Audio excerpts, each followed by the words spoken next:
Daginn Andri, framundan Eyvi gegn þínum gömlu félögum í FH, hvernig líst þér það?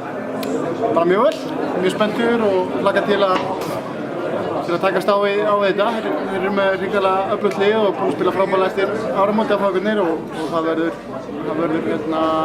erfitt að fara gegnum þessa áskorun. Þú stýrðir FH til sigurs ásamt Kristján Arasyni 2011. Er þetta eitthvað skrítið að mæta þeim núna í úrslitakeppninni?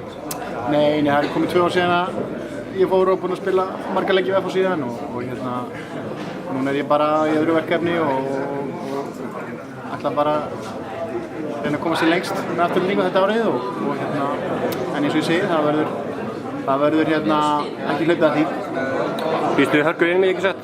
Ekki spurning, eins og ég sagði, eftir áramót þá eru FH-garnir með næst flest stig í deildinni og unnu okkur meðal annars upp í Mosó nýlega. Búin að ná frábærum úrslitum á móti Val og Haukum og bara búin að sýna styrk sinn og búin að vera að spila besta boltann, þannig að já, við þurfum að spila virkilega vel. Svona, ef við lítum á þinn leikmannahóp, hvernig er staðan á þeim? Bara allir heilir og allir klárir og spenntir að byrja þetta. Svona markmið, ykkur opinber markmið sem þú settir? Nei, við erum bara vitum að það þarf bara að taka skref fyrir skref í þessu og eina markmið þessa stundina er að reyna að komast í undanúrslit. Takk fyrir þetta Einar.